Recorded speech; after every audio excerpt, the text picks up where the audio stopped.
What's up, everybody? In this video, it is an excerpt from a longer video with Sarah, a longer interview, but in this one, I just had to cut it down because it is so valuable for people wanting to transition from education into instructional design as a role.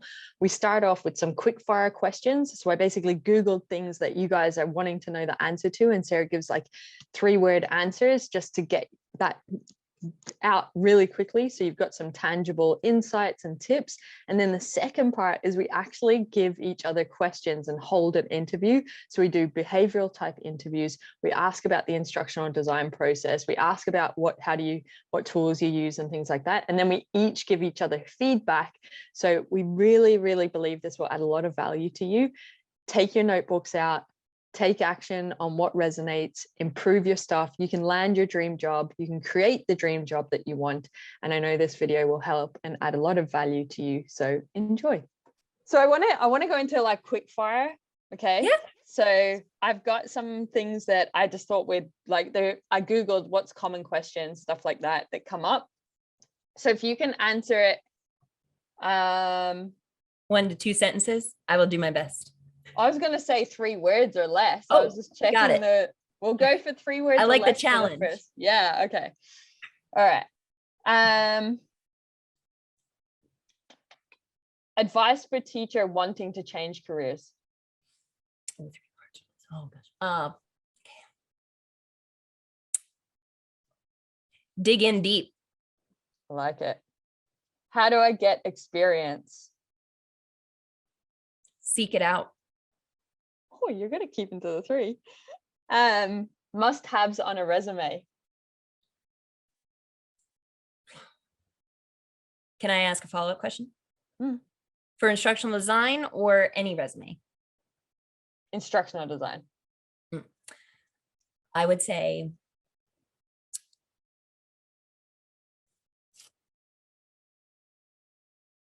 actions, process, and results.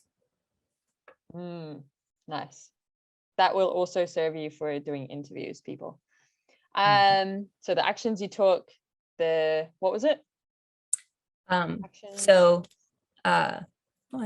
Actions and results. Process. Oh yeah.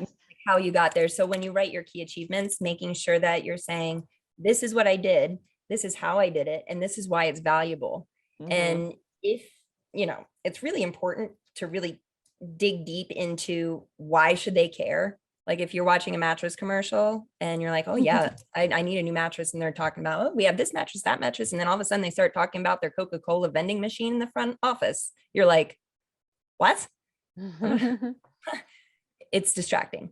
Yeah. So actions, process, results. Love it. Yes. Red flags on a job advertisement.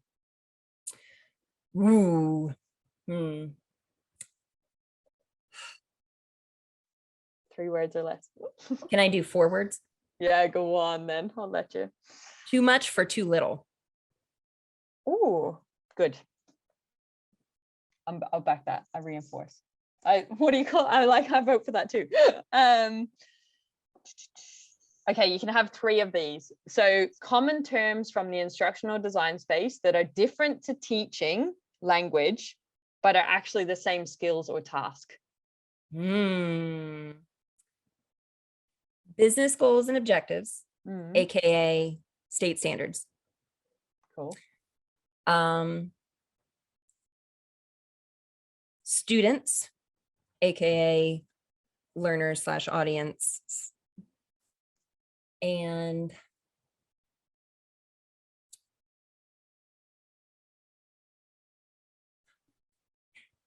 task analysis, AKA standard-based grading. Cool. And rubrics. Thank you. They don't make sense to me, but I'm sure the people that are educators, they make sense too. Okay, so in a job search, a person's doing a job search, is it, well, this is going to be a 1-word answer, quality of application or quantity of applications? Oh, quality, hands down. If you throw spaghetti at a wall, you have spaghetti on your wall. If we could just take a second on that, just because I think this is really important. You should know what type of company you want to work for before applying. You should know what type of company that you're a fit for and do your research and be motivated because they inspire you and they should be inspired by you. Not every shoe in the shoe store is going to fit. Stop trying to make it. When it's right, it will happen. Quality every time over quantity.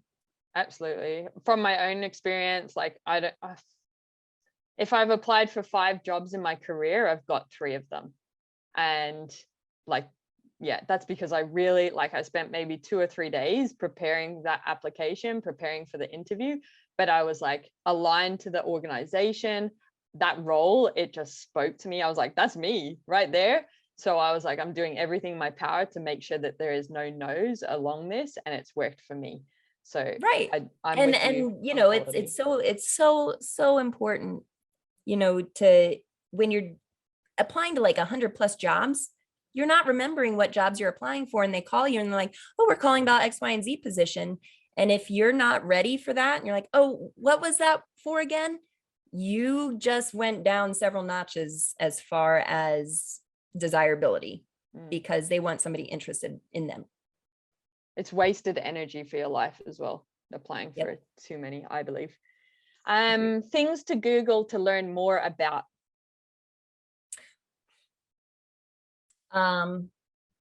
Action mapping, of course. Yeah, I love that. Also would say models, you know, instructional design models. Pick one that they should just Google. Oh, pick one. Yeah, pick one. I have to say, I really love Guy Wallace's lean instructional design, lean ISD. Okay. It's just well done. I will also Google it after this. And then, oh gosh, what else would I? There's so many things that I Google and I'm just like, I just want to know more. Business acumen. Because that's a big thing that even if you do prepare for it, it's a learning curve and it's an adjustment. And just again, go in with that growth mindset, you'll be okay. You're gonna make mistakes, it'll be okay. What is the challenge of that people fall into when they don't have business acumen? Oh yeah. So, and I'm guilty of this myself. When you're a teacher and that culture and the way that it's set up, when you go for a position at a school, it's like a family. And when you get in, it's like, oh, this, like, live and die by this. And everything that I do contributes to this. And that can be very toxic to your boundaries and your home work life balance that is not expected and is not appropriate in a healthy work environment. And so definitely being able to, in poetry, they call it murdering my dearests. Okay. And that's letting go of things that feel important, but actually aren't. Okay. Other than instructional design, what are 3 career change options that people have available to them? With or without additional degrees? Without. Okay. So there's a lot of them. Content developer, customer service, customer success manager, project manager. Cool. I like it. Thank you for playing the quick fire. I'm conscious we are only booked for an hour. Do you have more time available? Because I have. Yeah. Okay. Yeah. The next thing that I have for us is I actually I went and Googled like the behavioral interview questions that instructional designers get asked. And I was going to ask them of us and then see what our responses are, so we could kind of demonstrate. Not that it doesn't have to, people need to remember this is not the best example because I'm putting Sarah on the spot. I didn't prepare for this company. Yeah. We need 10 years experience anyway. So no, but are you open to that? I've got a couple of behavioral ones. We'll just try our best. It might give a different perspective or shape people's thinking and them being able to identify their transferable skills. Yeah, and maybe we can even give feedback so that we can grow and improve on our answers too. Okay. All right. You want to go first? No, I want you to go. Can I ask you a question? Yeah, okay. Yeah, if you got one. Yeah. Tell me about a project that you created within a tight time frame that had multiple challenges come up throughout the project that you had to overcome. I'm going to pretend I was a teacher. I got this. To do this. Yeah. Well, and I'm not telling you that I was a teacher. That's right. Yeah. Thanks, Sarah. It's okay to say you're a teacher. There's nothing to be ashamed of, you know. I don't want to be put in a box. I don't want to limit your thinking of me. No, not putting me in a box. All right, so I feel nervous now. You can see me like jumping around, like sweaty hands. It's nerve-wracking being put on the spot. Yeah. No Okay, pressure. I got it. So the other day, actually, this happened for me. There was a crisis in our workplace, and I needed to step in as soon as possible and take on someone else's task and responsibility that I have no idea about, because it had a big impact on the stakeholders. And so it had to be done. We couldn't postpone it. We couldn't push it back. So what I did was gathered any context or information that was available to me. So I spoke to the person that delivered that news to me. And then I asked them what is available to me, what exists already. They provided what they could. And I asked them, what is the outcome we need to achieve at the end of this time frame, which was an hour and a half away. So I had 20 minutes to prepare, and then I would have this experience for an hour and a half. So I was very clear on what they needed at the end of that hour and a half. I quickly skimmed through what they provided in terms of identifying what aligned to that goal. And then I thought about, what do I know? What do I not know? And with that, I was able to feel at peace with the stuff I have. And then I tried to figure out, what do I need in order to understand what's missing right now so that I can deliver on the goal. And I had limited time, so I didn't get all the answers. But I believe that I got what I needed to be able to turn up after that 20 minutes and deliver what was required of me for that hour and a half. And it was stressful. I had to really catch my mindset, try and breathe to reduce the stress that was coming up, because there was commotion all around me with this crisis as well. And with that, I went in and basically explained to people, this is the situation. I'm going to do the best that I can with the skills and capabilities and what I've been delivered. And here's what we're going to try and achieve in the hour and a half together. We did it. I took on a curious mindset, and I really tried to get the people that were in the room with me to help achieve that goal, like co-create the experience together. I pulled on their experiences. I didn't have all the answers. I wanted them to help me have the answers. And at the end, we got really great feedback. So at the end of the hour and a half, my participants, i.e. my school students, said that they loved that time together, that they were able to provide tangible examples of what their experience was with me, what they're going to do with it next. Our time together ended. Thankfully, behind the scenes, that crisis was averted. And when we went on, we just were able to go back about our lives. And also then my boss came to me a week later, yesterday, and gave me feedback on the participants and also other things that they'd heard around the workplace on how that I was able to think really quickly and problem solve. I delivered to the goal to the best of my ability, and that the participants enjoyed the experience, and they would be welcome to have me back if that happened again. Okay. Well, do I have the job? That answer. So so I started jotting things down because I was like, okay, I really like this. So some things that I thought that were excellently executed.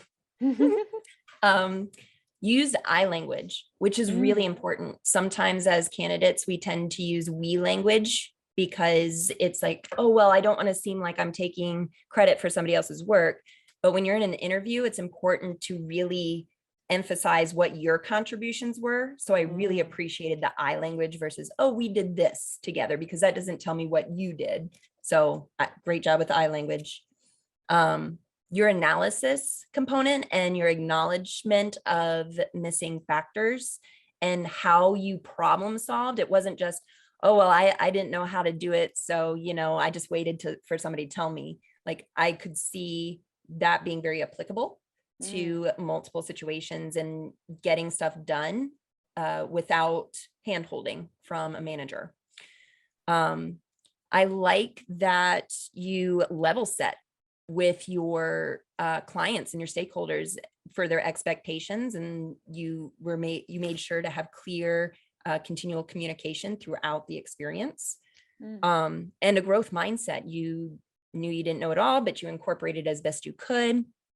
And except for one part, you did a really great job at staying with stating the facts and not telling me how to feel about it. You did say, I believe this was effective. Oh, yeah. And that was the only time I heard it, but everything else was very matter of fact. This is what I did. And I came to my own conclusions of, yes, I was nodding. You can tell from the body language, they nod, they're into the story. And then you not only, and this is where a lot of people miss, you not only told me what the outcome was, so you delivered what was expected of you. That's great. But what you did best was adding the value add. Okay, so that happened. Why should I care about it? And it was because your students' feedback and because your boss's feedback, like I could see the value add of that situation. I would say little lengthy. And sometimes, and I do this myself, like it's so easy to say, oh, well, this was good and this was awful. We all have areas of opportunity. But to be succinct of what was the situation, what was the task, what were you able to do and overcome, and what was the outcome results? What did you learn? Yeah, that's cool. I was trying to remember that what you said, action, process, results, as I was giving my answer. And the scenario, just for people listening, that I was trying to think in my head is, I was actually just thinking I'm a teacher in a school and some other teacher has called in sick, and that I needed to go in and lesson plan for their class and deliver a class on whatever the hell it was. So, but the way I was trying to communicate my answer hopefully demonstrated that communicates what is important to like an interviewer, and it could be an answer to anything. Yeah, and I think too, sometimes I personally prefer more like really specific examples, and then an analysis of how it relates to the job at hand, so that I can picture it better. So the better picture that we can paint can sometimes make it a little bit more tangible. So never be ashamed of your experience, especially as a teacher. You were a teacher. That is what it is. We have to acknowledge that in order to move past it, and also in order to leverage it in our new position in a way that's meaningful and effective, that doesn't overshadow what we're doing now. I like that. I think that's one thing I could do, because I kind of didn't want to limit the interviewer by thinking I'm an educator, I don't know how to deal with business people. So potentially next time, what I would say is, this happened in the classroom of 26 14-year-old students, and that I would say you could probably relate to that when it is an executive team or a group of managers. There are similarities in personalities and chaos and things that might be happening. So maybe that's how I'd link my ability to operate in the classroom experience to this now corporate world. Love it. Cool. Oh, thanks, interviewer. All right, your turn. Okay. No pressure. What is your instructional design process? And so for a behavioral interview, like ideally like situation. So would you like me to give you one? Well, I mean, like, as far as like typically, like they'll say, you know, talk me through your end-to-end design process of a project that you completed in, you know, before or whatever. All right, go for it. But that doesn't mean that that question doesn't come up, because it definitely does. So I would say, oh goodness. Well, so typically when I am in my previous experience as an educator, at the beginning of every year, we would have to analyze the data from the year before and the current trends in performance. And so in order to really establish what are our goals and what the ask is, we are provided with what our outcomes are expected to be by the end of the year. So with those outcomes in mind, we then target those skills through conducting needs analysis, through assessments that I've created, and bringing that data and information to the team to see where the actual gaps are and what tasks would actually help us bridge them, and which ones are most important and which ones are not important to the overall goal, because we have a very limited time. So once we've eliminated the topics that are not pertinent to our behavioral change and that what we want to see in our learners be able to achieve at the end, I would then consult, as far as in previous experience, these are the best practices as far as providing group instruction or scenario-based learning, making it very immersive and providing those options that would be effective for my target audience. So I'd really consider my audience analysis as well, as far as what are their motivational factors, what are their limiting factors, are their Maslow needs being met, and to anticipate those challenges and incorporate that into my project scope and project proposal. And that is going to drive my overall curriculum plan or my curriculum architecture. And so with that, for each unit, I would then break down my instructional plan. I would propose that to my key stakeholders. In this case, it was my instructional lead, so the department head, and say, this is what I'm doing for this unit. Do you have feedback? Should I change anything? And then from there, actually create the items. And there was a very big iteration component to it, because I taught in high school. And so the first class, you know, I'd implement, and then I would say, oh, that didn't work so good. Oh, that was not good. By the end of the day, at 7 classes later, they were like, this is the best class ever, you know, because you change and adapt. And so from the end of that, I would always take down anecdotal notes and make sure that I'm assessing formally, but also informally, as far as were they able to perform the actual skill that we were targeting for each lesson? Were they able to consistently perform that skill over time? So we would provide evaluation of that same skill throughout the course of the year through cadenced reviews, and also through knowledge checks, and also building on previous knowledge. And then using that to influence and reflect at the end of the year in order to present that data and information to key stakeholders and clients to show how we were able to drive change towards our business goals and objectives. Nice one. All right. Things that I'll summarize your process, but also things that I think are useful for people to communicate in their own way. for that response. So the question was like, what is your instructional design process, or talk me through a project from end to end? They're kind of the same question, just asked different ways. So first of all, you focus on data. So you're trying to understand the true problem. You're like looking at last year, you're looking at where you're headed. I think that's important.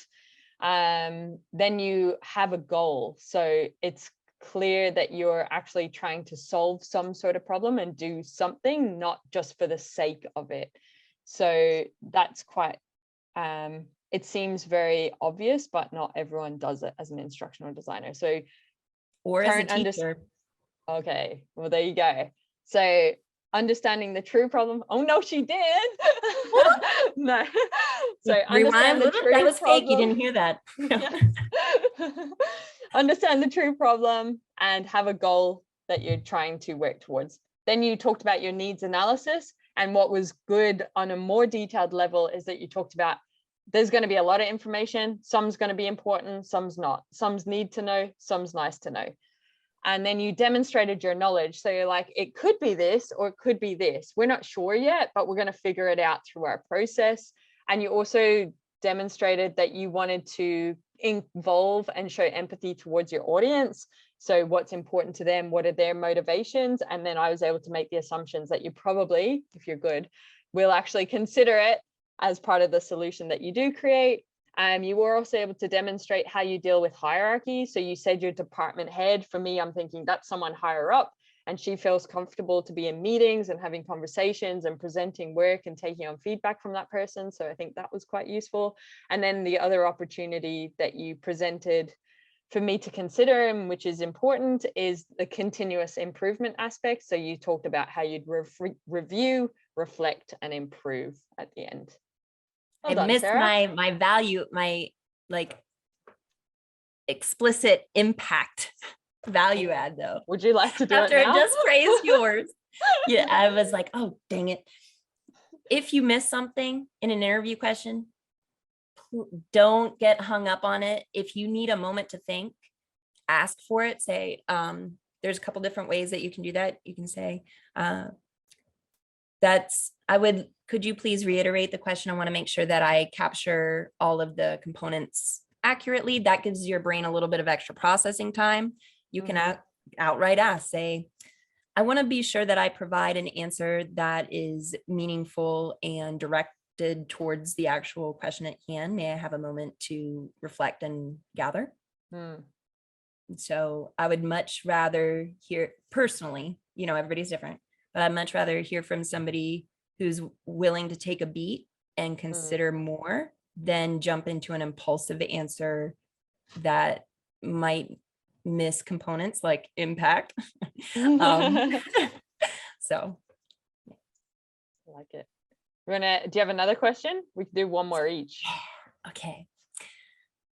Could you please tell me about a time where you had to use your influencing capabilities in order to get a SME or client that had a different prerogative or vision in mind on board to provide the best experience for the learner? I like to process things, so just give me a moment to think of a good example to share with you. Absolutely.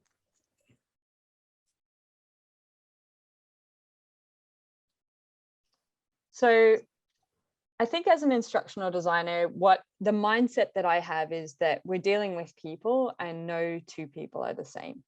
So I'm very aware of that. And I'm particularly aware of that when I go into meetings, if I'm facilitating a workshop, if I am going to send an email or pick up the phone and speak to someone. And I need to also have the mindset, and I do hold this mindset, that I don't know all the answers, but I know that I can get the answers by talking to the right people and asking the right questions. And that actually helps me not have difficult conversations or conflicts or friction between relationships. Because when I'm very clear on the objective that I'm trying to achieve, the outcome of that conversation or that interaction with someone, it allows me to get rid of the emotion that may come up from two people interacting, and allows me to just stick to the facts. So therefore, if they are for example, aggravated or angry, I'm able to understand, first of all, that this may not be directed at me. They may have come from some bad news or some high pressure situation. I'm just in that energy with them. And I think that really helps me focus on knowing that I'm just here to extract information and achieve the goal. And this is not a personal attack on me. I just need the facts. The second part of that is I do take time to prepare. Even when I'm ordering pizza on the phone, I take time to prepare to know what is the outcome I'm trying to achieve. For example, I've got to order these pizzas. Do I have the pizzas and the right ingredients down? So one thing that I do with stakeholders is I really try to put myself in their shoes to understand that we do have a common objective. We're just coming from two different places potentially. And at the moment, we may not be on the same page. So I want to understand what's important to me, but also what's important to them for us to co-achieve that goal together. So I might think about, if I'm talking to someone asking for more money or an extension on a project, I need to understand that staying within budget or being able to demonstrate why more money is important to this person. So I'll really spend time to just understand what their mindset might be around this, what their questions might be, the objections they may put at me, so I can help prepare myself and even put them forward as my discussion points to them to debunk it, so that we can have a very action focused conversation. And I think when I have an agenda, an intent with the conversation and a goal or an outcome to achieve, that I can really stick to the facts. We can have a very productive conversation. And I very rarely have a kind of chaotic relationship with people. And that's the feedback I've received from people, is that I am very authentic when I communicate. I'm very concise. I get to the point, and they feel like it's always been a productive experience, is what they say to me, and they can't believe that we've achieved what we've achieved in that time, and that we've got to the outcome, the next steps, and they continue to want to work with me. Quick follow-up to that, and sometimes interviewers, be aware that they might ask you a follow-up question to learn a little bit more. So if you had to put a percentage on about the amount of times that you were able to achieve getting everybody on the same page for the best interest of the learner based on best practices and whatnot, what would you say your average achievement percent would be in doing that?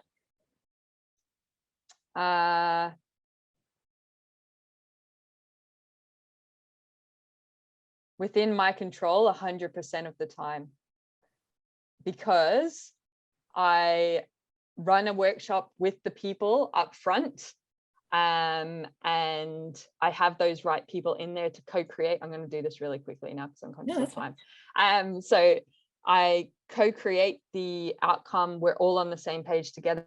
We consider all perspectives, and we don't leave that meeting, or we have a follow-up email that gets approval from everyone in that objective, so that we all know we're on those conflicting priorities, different agenda items, personal opinions are worked out together in that space that I create, because I know that that creates an issue later down the line in projects, and I don't want that to happen.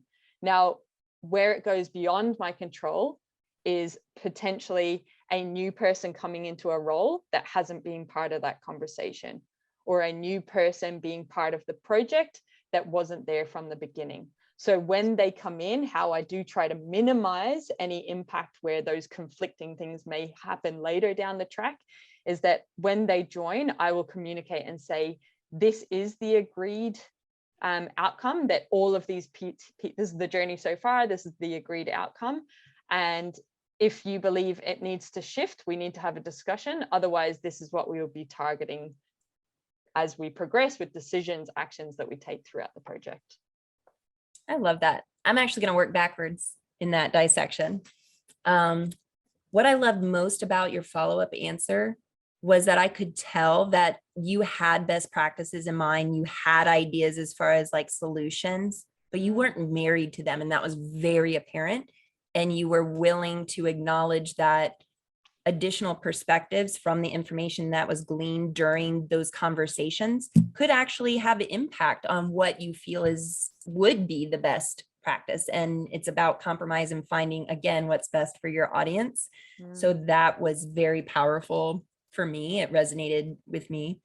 Going back to the very beginning, you ask questions instead of providing knowledge, which I think is always a great approach, and coming at it from, instead of a battle of wills, like, hey, I want to know more about you. Let's work together to get there. It was very clear that you empathized with your subject matters and stakeholders to the point of trying to understand their reasonings and their actions. Like, how could this impact them? You didn't take it personally, and that's huge. And I love that you emphasized that, because it showed me that you could go into a high stress situation where you had the results of which would be a direct reflection on your work output, but you didn't let that pressure bend you to trying to force your will, and therefore not getting the results and actually being counterproductive. So I really appreciated that. Perhaps one of my most favorite things about your answer was that you brought in pizza. And that you made it real, and you were having a conversation with me as a person. I think sometimes during interviews, we forget to do that, and that we forget that these individuals were in our shoes too. And it's okay to bring, a little lativity to it, but you don't want to get too far off. But your example was perfect. It was a nice little touch on it. It brought a smile to my face. It brought engagement back to the story. You were very objective focused. You were very end result focused. And because you let that drive the entire process, it didn't get bogged down by limiting factors. And you were a key facilitator of that. And that strength really came through in your answer. I was very impressed. Thank you. So, yeah. This is really good. I'm like, honestly, this is how I would answer it if I was like having a conversation with a client, or if I was in an interview. So, all right, Sarah, you ready? I would be happy to work with you. I'm not hiring, but I'd be happy to work with you. $1 million, please. Right. All right, last question for you is, we use, I'm going to say, Cenaventus XYZ program that is the magical unicorn of e-learning. Are you familiar with it? Oh, the magical unicorn of learning. So is this the same? And it is okay to ask questions, by the way.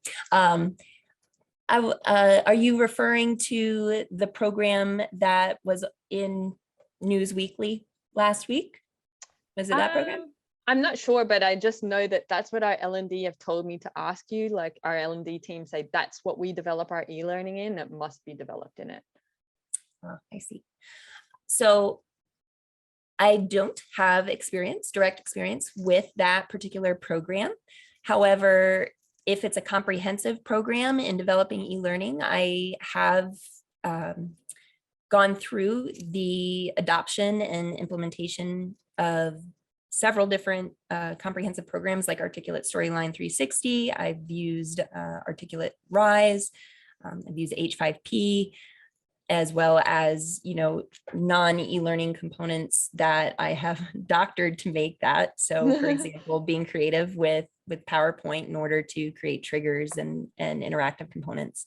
So while I haven't had an opportunity to explore that specific tool, I would be happy to do research between now and if I was selected for the position, and even if I was selected to move on to the next interview, in order to become up to speed in that. And I am very confident, given my experience in having to adapt to different technologies in order to produce work very quickly, that I could come up to speed in order to produce the product in a timely fashion that met expectations and exceeded. So I'm very interested to learn more. I will definitely look that up this evening, and also take some LinkedIn courses and see if there are any professionals that are currently using it that I can connect with, and they can demo and walk me through a few things. Thanks, Sarah. Nice work. Okay, so great things demonstrated there, that you don't have experience. The fact that you said that, I think, is really cool. Like, people need permission to say those things, and it is okay to say it, because there's so many tools, LMSs, everything out there. We can't be expected to know it all. So I think it's okay to say, I don't have experience. I think what you did really well was look at, well, like, there are transferable tools and I've played with others. So there's probably similarities, which means that I've done the play there. I'm going to be able to work this out. So that was cool as well, that you made that connection. I really like that you put forward that you're going to go out of your way between this interview and the next one, or this one and getting the job, or tonight, and find out about it and ask questions and get familiar with it and do learning, because that shows me about your work ethic and the kind of stuff that I could expect if you were part of our team. So I really like that. Use your initiative. I guess that's what you're demonstrating. And that you also said, I've adapted in the past. I've made things work in the past that I didn't know how to do, and I can do that again. So I just think that that demonstrates that the kind of worker that you are, like, you're not going to have all the answers, but you're the type of person that will work it out because you want to contribute. Thank you. And I would say, after the interview, how I follow that up and nail that home is that I send an email and I recap next steps and specific questions that we had talked about for each interviewer.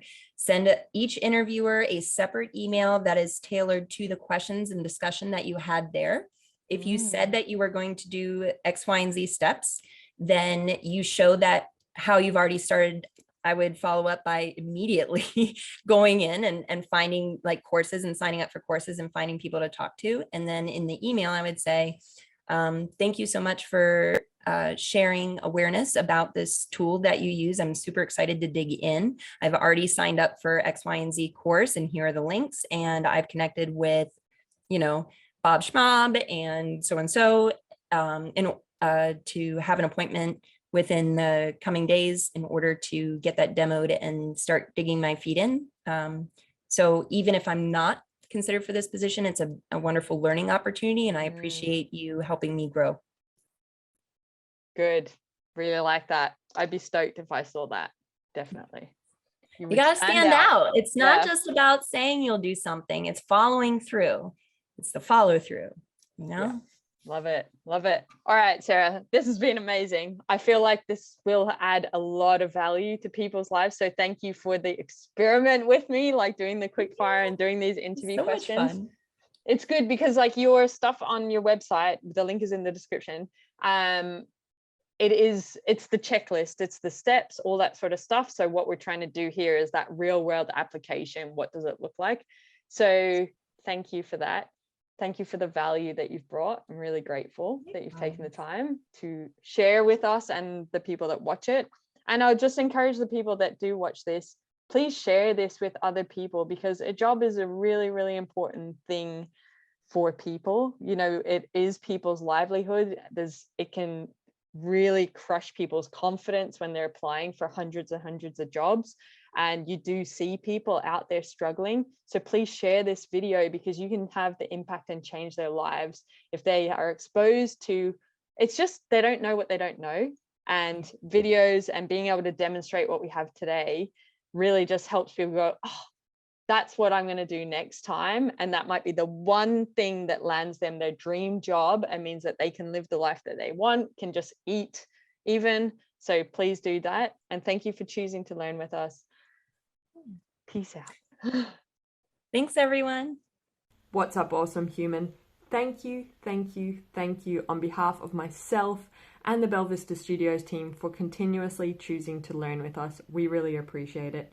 If the tips and the insights and the context resonate with you and you want to take your skills to the next level, or you want to make your life way easier, you will love our Creator Hub. The Creator Hub is a place for people like you and us. Basically, it's the stuff that we use internally at Belvista Studios, and then we just share it publicly with you. The Creator Hub is created by instructional designers for instructional designers, and what you'll love there at the moment is we've got a quiz, Could I Be a Better Instructional Designer, that has so much tips in the feedback if you're interested in human-centered design or just taking your skills to the next level in terms of the solutions you're creating and the problems you want to solve. But in there as well, aren't we cute? That's us.